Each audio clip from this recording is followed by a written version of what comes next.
Hello, everyone. Welcome to Bees in a Pod. I'm your host, Mo. I'm co-host Mash. And we are here with a rare specimen, a rare beast, Marwan, Elmessiah. Hi. Marwan, who are you? Marwan. He's Marwan. So Marwan is, just full disclosure, this is my brother, blood brother. We don't look alike, but that's because he's secretly adopted. So Marwan has had an interesting journey here. I'll let him introduce himself properly in a moment, but just some background. Marwan currently is our content creator, so all of the amazing videos you see on our TikTok and Instagram are him. He was a former young person. He actually joined LIC. I think if you go on our YouTube and you go deep dive into the YouTube, you're going to see I already know what videos he's talking about. there's a video from a community event where Marwan is he's got like vampire makeup or something when he was like 7 years old. But yeah, so Marwan's been around for a while, but he formally joined B Leaders, and the rest is history. So Marwan, give us a little insight into who you are, your journey with LIC up until now. So I joined B Leaders in 2019, and then lockdown came. So then it extended into 2020, and then everything was just online, and it was alright. But everybody in the group just enjoyed it more face to face. Everybody was complaining. They're like, I don't like these online sessions. It's way better face to face because I can actually know the people. And then we went on our residential. Oh, the infamous was that? Did I come with you guys? Yeah, no, you came on one day, and then you just went. Right, you came, got your footage, and went. Yeah, for some reason I was not allowed to attend the residential, so I drove down. I drove down for one day. This place is quite far. It was in Hindley, wasn't it? Yeah, it was far. It was like an hour and a half drive. It's not bad, but bro, it's still long. So you guys had like your whole thing was online, right? Half of it, no, like we saw each other face to face, like for like couple sessions, and then lockdown hit, and then everything just went online. How was that? It was weird because I was still used to it because of school. Yeah. Actually, no, I wasn't, because I didn't start college until the September after. So how old were you when you joined? 16. So what, you were in just right after year 11. Okay. So I joined in year 11, and then yeah, it was just very weird because I wasn't used to online things, like online face-to-face kind of things like that. What was it like moving from online to in person? It was weird because you still had to do the social distancing with everybody. Yeah. Job was shouting at us, hey, get away from each other. Wear your masks. It was still very weird to get used to it. Yeah. And how was it like interacting with the other people on the course compared to online? Because before that, you guys never met each other in person, right? No, we did not, and half the people didn't have their face, like the cameras showing, so I didn't know what they looked like either. Oh, so yeah, that's right. I knew the names. Online was the time where no one, like, the videos were off, mute, everything, so you wouldn't even know if they existed. I knew their voices, but I didn't know what they looked like. It was only if they put strict measures in, like, that they want to physically see your camera on, like. Otherwise, you're sleeping and it's just in the background. You know, it was funny funny in a dark way, because during COVID, everything had to be digital. But do you remember we were doing boxing classes? Oh yeah, that was funny. So, we were just doing boxing classes. I think Mo's got a video of me. I do. Doing boxing in my sitting room like this. It was all boxing via Zoom.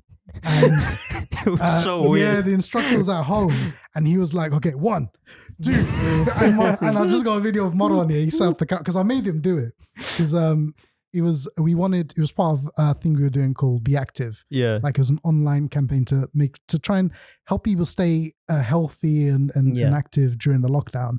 And yeah, I was like, listen, you have to take part. You have to. And we set up the cameras. I was just Marwan, like, he had his laptop. And he was just like, 1, 2, 3. That was a weird time. But yeah, it was weird. But yeah, so you joined, you came in person, and then all of a sudden, you meet people that you don't even know what they look like. Yeah, it was very weird. But was it quick to kind of, your group was really good. Your group was very, very sociable. It was good, but it still got a bit of time to get used to actually speaking to somebody face to face other than your family again. Yeah. It was weird. Yeah.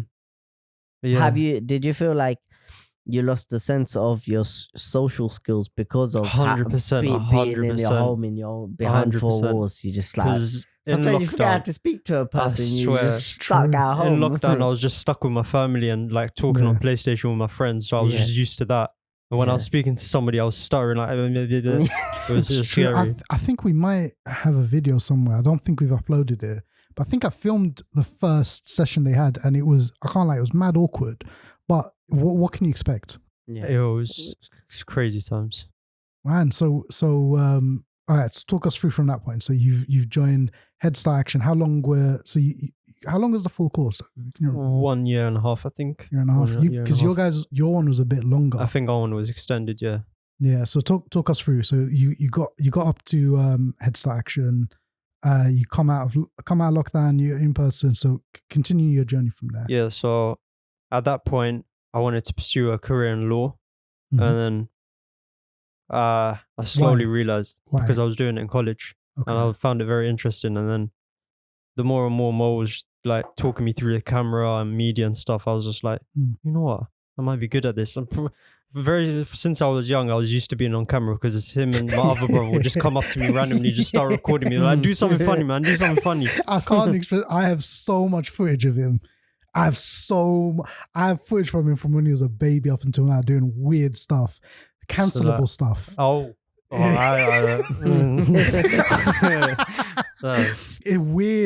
Weird things. He was a weird child. Yeah, he's still a weird adult. So I got used to being on camera since then, and then I was like, let me just try out the social media thing, and then what was it?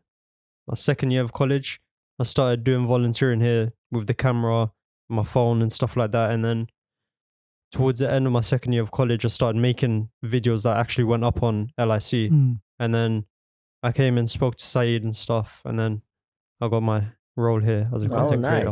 So you got a job through credit, not your brother. Exactly. Just I wanted to clarify that. It was through credit. There was no nepotism involved. I stayed clear of the process, and also you earned your place because we made the same offer that we gave to Marwan in terms of you take part in the sessions, you volunteer, you do some filming, we'll pay you. We gave that offer to everyone. He's the only one that took it up. Everyone else ignored it. So I know some of you are listening.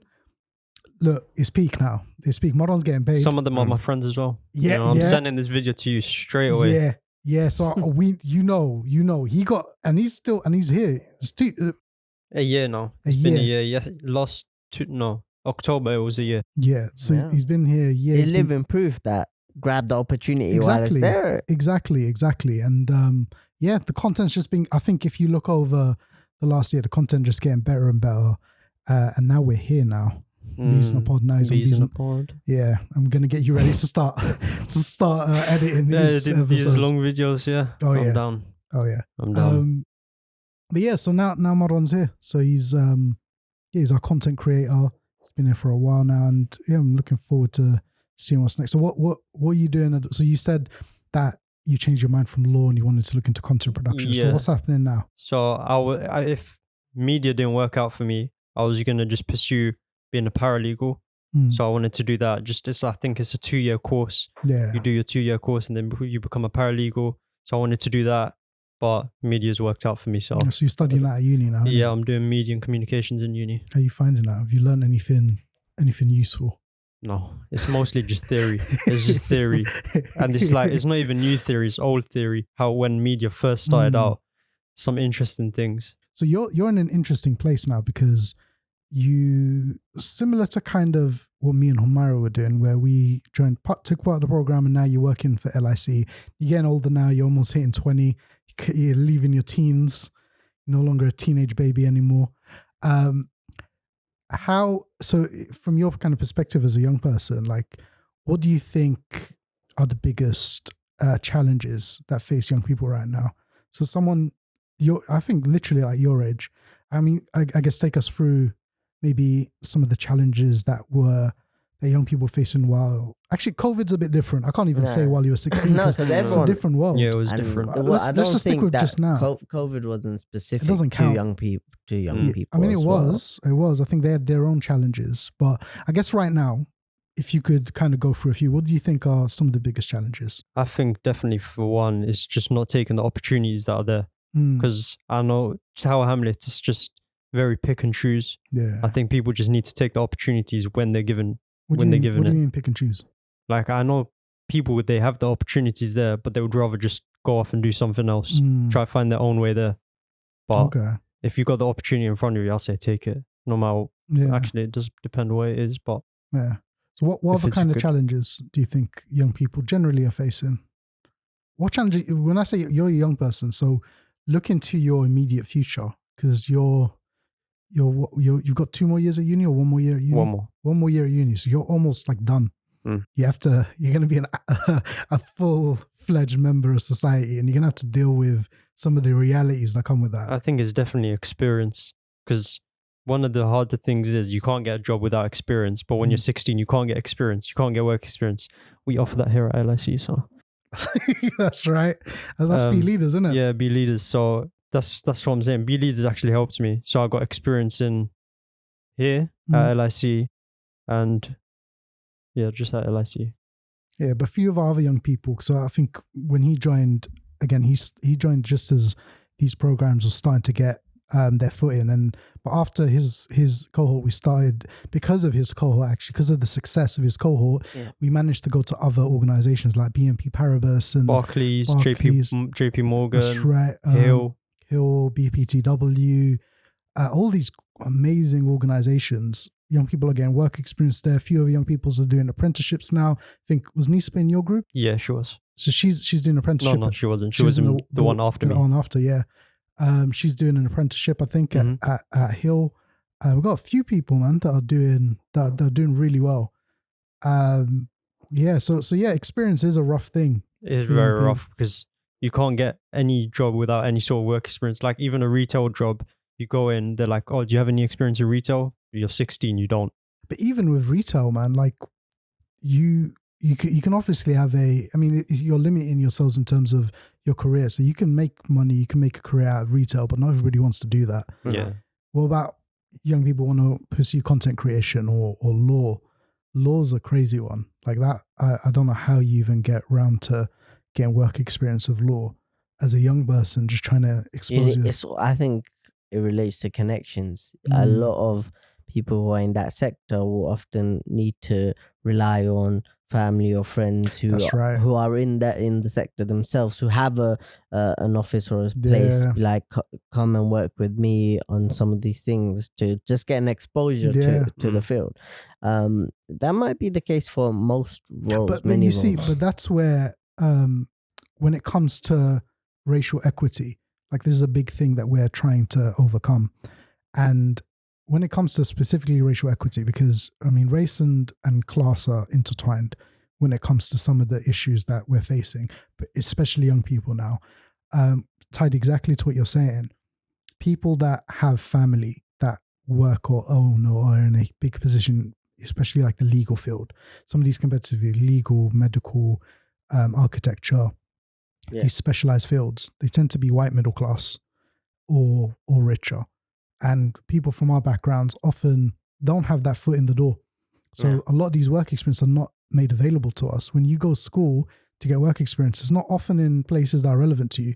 You get in some random place. I think when I was in secondary as well, you had to find your own work experience. You find your own, exactly. Yeah, they won't help you. So how is that fair? How is that fair? Because if you haven't got an uncle or a dad or a family friend who works in these places, how are you going to get a foot in the door? I think that's what LIC are trying to do. I think that's one of the things that's amazing. The LIC career fairs, when I was a young person here, they helped a lot, because the connections that I got from that, especially we had networking events in, I think just after COVID passed. So they just brought us in extra doing networking events that helped with confidence, helped with boosting networks. And I still use some of those connections to this day to find people. You know, I've noticed as well, definitely with the confidence thing, Marwan used to be some awkward child. He was some awkward child. Yeah. Especially when he joined LIC. Like, I was really trying to, like, we push all of our young people, push their boundaries all the time. I think it's one of the things that LIC does best. It's really important. They push my boundaries. But he was mad awkward. He just did not know how to talk to people. He did not know how to talk to new people, had to network with new people. And the careers fair, all of these kind of things, It boosted it a lot. Yeah, I see a big difference. Yeah. Because now, like, he was at uni, he was messaging me like, oh, we've got some people from Vice News here. I was like, yo, go talk to them. I was like, and he did chat to them and they're interested. We'll see. Hopefully get them on the podcast. But he's out there making connections. You know what I mean? So well done. That's it. Yeah, well done. So it's definitely a big you journey. better than any one of us will know his development as well. Definitely. So, like you said, it's your brother, so you've seen him behind closed doors how he is. But man, everyone at the team can definitely attest to that. Job would attest to that. Saeed would definitely attest to that. And yeah, it's like it's also making a point. It's not just you. It's a lot of the young people. Yeah, I'm seeing them making moves, and there are like some young people that that were joined in your course. I know they were somehow more awkward and difficult around people than you. And now they're doing amazing. Like, I see them randomly. I see them, like, you know, they're bubbly, they're personable, and they're making their way out in the world. Do you want another question? Sure. Do you want another question? Mash, do you want to pick one? Go on, let's see. All right. Mash, while you're looking for that, I've got a question for Marwan. All right. Marwan, you was talking about Mind the Gap earlier. So speaking of that, tell us about your experience about Mind the Gap and what it is. Yeah, so I took part in Mind the Gap in around 2020 to 2021. We came in, did a little bit of painting with the elders, and then we started breaking the ice. And then we actually brought out the technology. We set it up for them, started talking through like how this works, how that works. We connected them with their friends and family, so they're able to talk with their friends and family when they're far away. And yeah, we bridged the gap between young people and elders. How was that experience for you? It was good because I didn't realize how much we have in common with the elders. Like what? Like, do you have any examples that you remember? Just like ideas that we have in this generation, like the prices of things going up. I don't know what the hell I'm talking about right now. Why are you putting such a hard question, man? It's okay. It was a while ago. It was a while ago. Too long ago. I'm trying to remember to see if I can remember what some of the similarities were. I think a big thing was, linked to that is like the struggle, because they were around during I don't know if all of them were around during the Great Depression. Some of them were that old. Some of them were legit that old that they were around the Great Depression, or at least as a child. But they definitely experienced economic hardships, as you guys are, as we are. Yeah. Like, times is tough. Times are tough. I think Mash, you and I are lucky that we got social housing.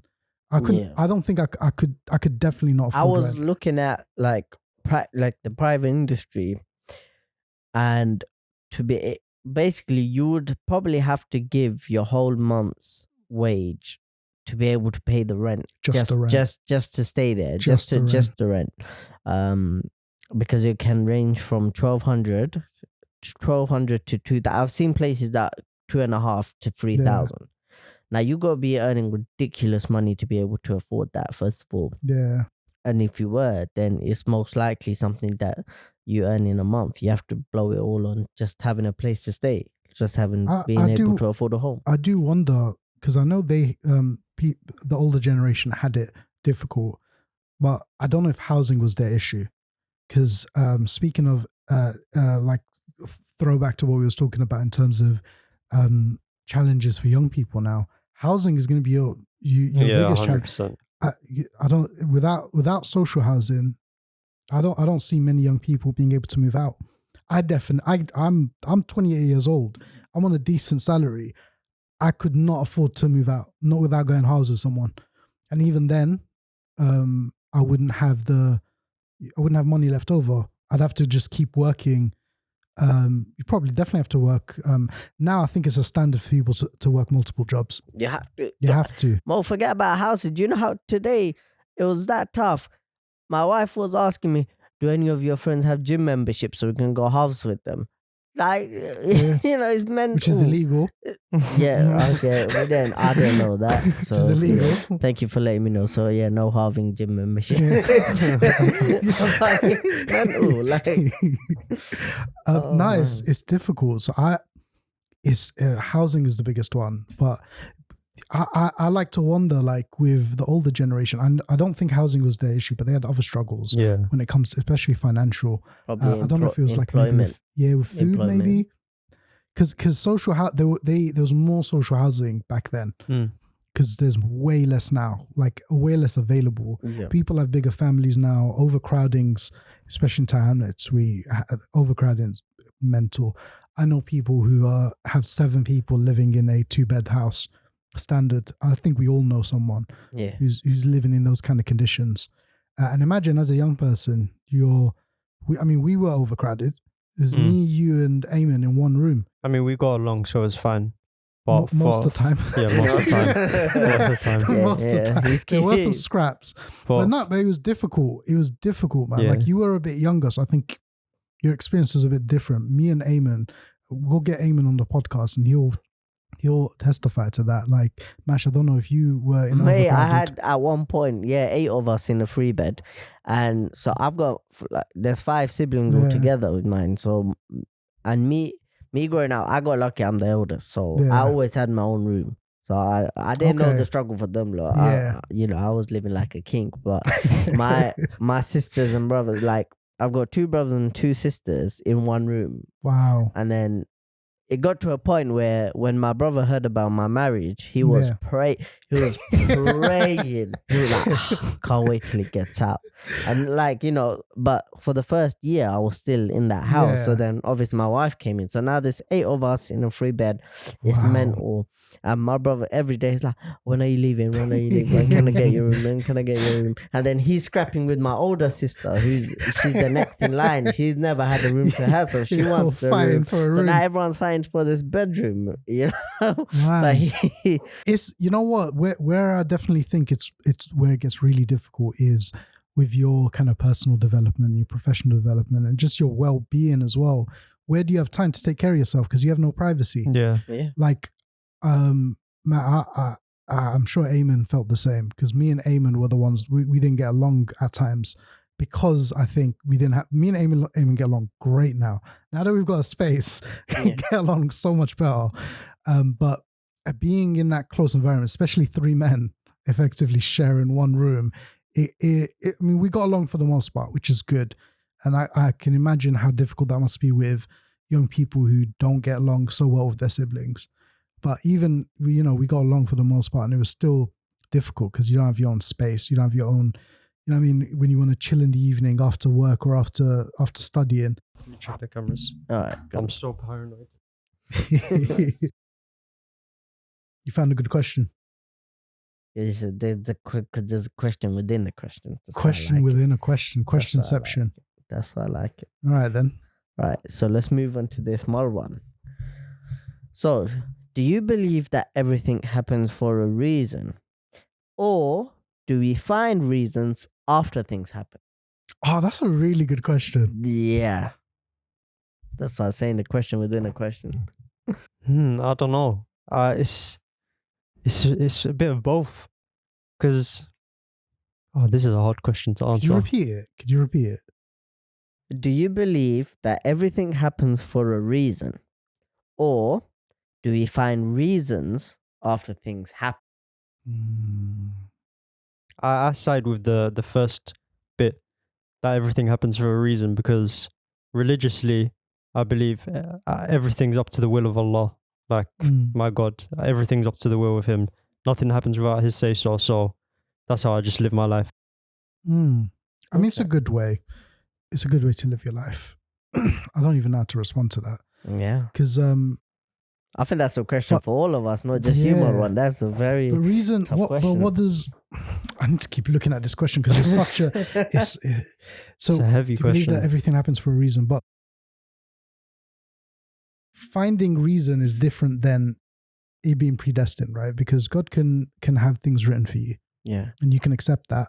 But that God's not giving you a reason. No, you find you interpret your reason. Yeah. Right. So everything might be predestined, but that I don't know if that's the same as it happening for a reason. Having a reason, yeah. Or because reason is subjective, right? Because God will know the ultimate reason, but you may never understand that. Yeah.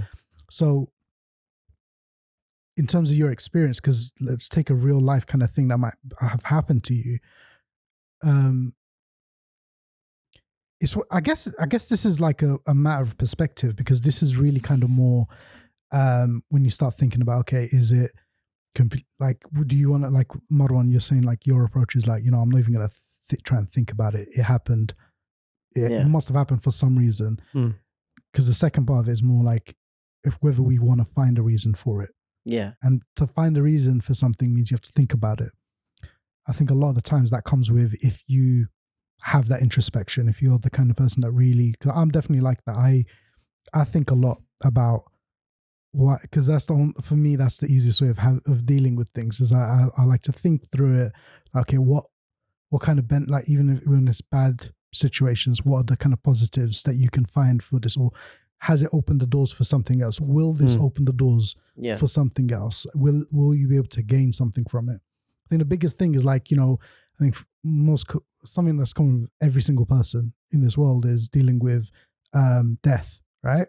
Not to take it that dark, but I think it's the best thing to kind of relate with this, right? Because everyone will deal with it at some point, on some level, even if it's like just a pet, right? On some level, you'll deal with death. Yeah. And the implications that whether it happens for a reason, whether you find a reason, and how you find kind of, the passing of somebody close to you might be your way of kind of strengthening your emotional resilience, right? Although it's sad that they're gone, grief is depending on how you process it, you can end up a few different ways, but one of the kind of positive ways is you can come out a stronger, more resilient person or someone with more appreciation. You know what I mean? That person's passing. Would you say that is a form of finding reason, or getting that's what I mean. So I think that in terms of the second part, that's finding reason. Yeah. I personally think that you find reasons afterwards. I think things are predestined. To an extent.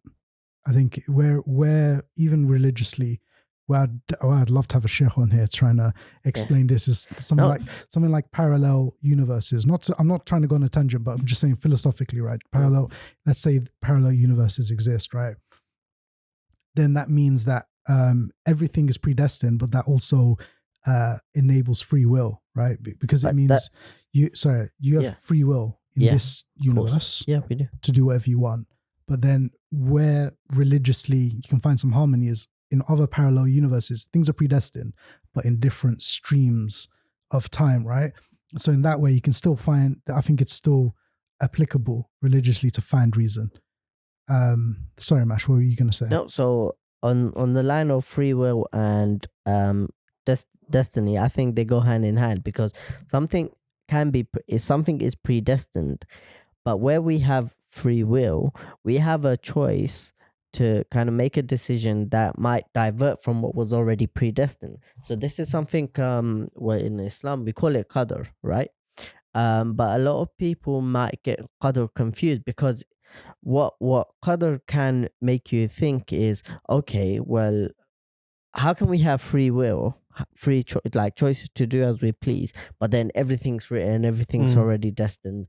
Wouldn't that sound like a contradiction? Yeah, exactly. There, right? So that's where free will comes into play. So something might be destined for you. Let's say you got 1 million destined for you in your Inshallah. face. It's destined for you to get 1 million, but now you have a choice. Let me go rob a bank and get £1 million, or let me make the choice of work hard, build myself in and get 1 million.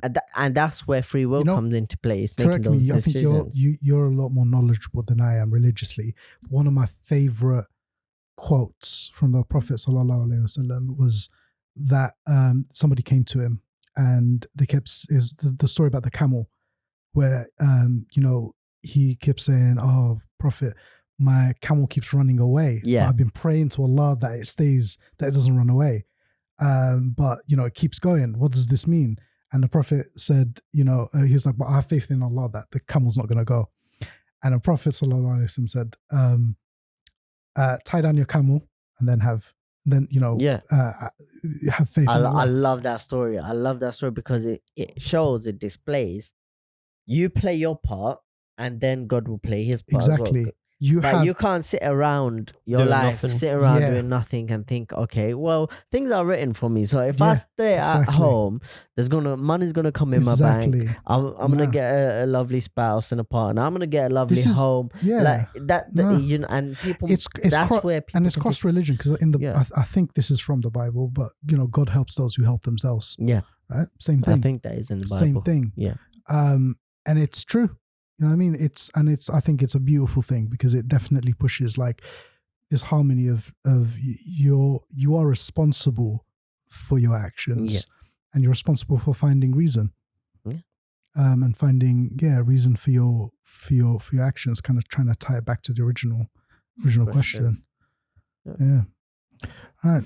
Should we end it there? Or do you wanna take one more question? I'll have one more question. Why not? We'll try and let him speak this time. I think we took it off him. It's fine. I think if we're going to end on anything, we should end on something kind of related back to LIC. Yeah. Well, what can we? I don't know. Say that relates to Marwan as well. His part in LIC. Because we spoke about his journey. What do you value most about LIC? Not just for yourself, but also for what you've seen it do for others. Definitely helping the community. Everybody in the community knows about LIC. They come down. We offer different services, coding classes. We have. But why? So I'm not so much. We all know LIC offers amazing projects and services. But I think the thing I'm more interested in is why, like the kind of more personal and the internal things, the internal benefits. Just makes you happy. It brings me happiness, and that's the best thing I could ever ask for is happiness. Okay, well, he didn't dive into that as much as I thought he would. Yeah, I thought he would have gone deeper than that. He just okay. He found a shortcut. Happiness. Like, I'm happy. That's it. Saeed, I tried. Yeah, I tried. I'm gonna have to. Young people always find a shortcut, isn't it? I guess work smart, not hard. Yeah. Okay, let's see. You know what? I asked this question to Mash last when we did our episode, but I want to ask you this. If happiness was the national currency, what kind of work would make you rich? Charity work. This work. I see. You copied me here. No, I'm not copying you, but like charity work, helping other people. Yeah. That brings joy to everybody because you're helping somebody and you're also helping yourself spiritually. But why? I want to tell me more about that. Have you ever had to think that far? No. God, now's your time. Think that far. Like, why does that bring you happiness? Because you don't know what situation they're kind of going through. That person you're helping might, be suffering from a loss, might be financially suffering, but you help them. So how does that help you? Because I know that I've done something good for somebody, and that just makes me. That makes you feel good. That makes me feel good. Yeah. Well, why? Because I know they're not suffering as much anymore because of me, or because of the things that I've provided for them. I really want to, because I like digging deep with this, and it's a difficult question to kind of dive deep into if you've not thought about it. I think it's definitely something everybody should really reflect on why things make you happy and why, to take that train of thought. Like, I agree. Firstly, I definitely think LIC, charity work, helping others. I personally never thought I would ever work for charity. So never. And now it's the only thing I want to do. I've kind of pretty much permanently, we'll see. You never know what the future holds, but I don't want to do anything that doesn't have a direct impact on the community in a positive way, helping the community in some form or fashion. And digging into that, like for me, the reason why, you're helping others, but for me, the root comes down to my principles, and my like, that's not just religiously. That's also kind of my political beliefs. Political, not necessarily meaning party aligned. I don't align with any party at the moment, but kind of more for me, because for me personally, principally, I think the most important thing in any of our lives is community, because we draw so much positivity from community. It's so vital to our existence. Community is it's a form of happiness, it's a form of survival, it's a form of learning. We learn from each other. Building relationships, everything. And that's vital. It's vital because you can't survive without it. And for it goes deeper. It goes into your well-being, your kind of personal nourishment. It nourishes you. Which is why, although it can be hard working at LIC, it's so, the rewarding element of it is knowing that you're doing your bit to better this country, because we're in a tough state right now. It's a really difficult time. And what makes me kind of at peace is knowing that what we're doing, even if it's not just for this community, because there's hundreds of people, thousands of people that we've managed to help, right?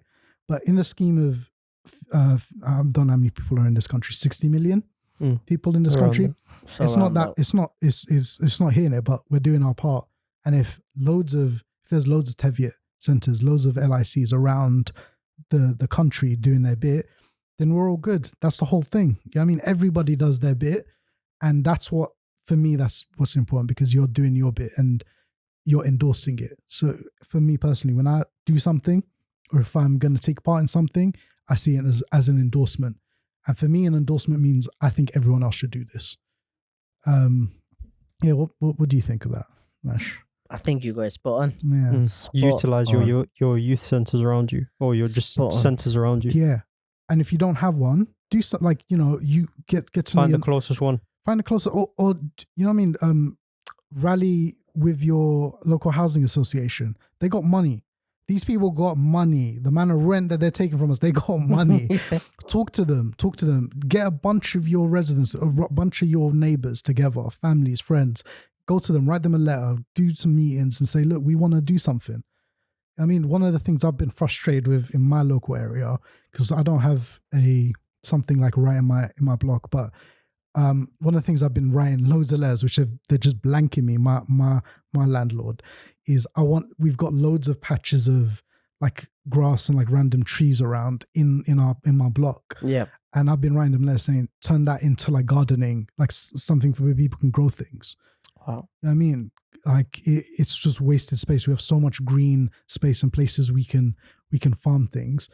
Just it's one thing. I don't know if there's something legal that stops people from doing this, but for me, a frustration is like, especially when you see new developments, they just put random bushes and trees around. Why don't you plant like a fruit bush? I don't understand that. I don't get that. In front of our houses, my house as well. Just around random trees and bushes. Just around this Tevia side as well. What's the point of it? All the bushes, all the bushes. Why not use things that you can eat? Yeah. Herbs, fruits, vegetables. Why can't you plant a rosemary bush? Rosemary bushes are like they grow exponentially. You know what I mean? Once they've rooted and they've turned into a bush, it's always there. We've got one outside of the center. I think it's rosemary or thyme.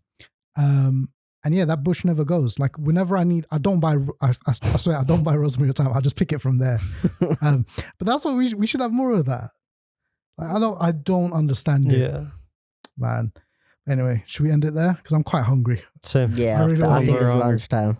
All right, Marwan, do you have any parting words, anything you want to promote? Do you want to promote yourself, your services, what you're good at? I'm good at marketing and advertising, photography and videography and editing. Anything to do with marketing. And also utilize your centers. Thank you. Bye-bye. And by the way, I just want to remind people, our producers, Community Tales, you work for them, right? Yeah, I do. Yeah, they're a great company, aren't they? They're such a good company, man. High quality work. They always high quality. You know, they put community first. They always think about your community and what your angle is. So if you are interested in anything like that, you should hit up our producers. And I have no boundaries whatever. Yeah, Marwan's, actually, I do have a few boundaries. He does. He's available for hire.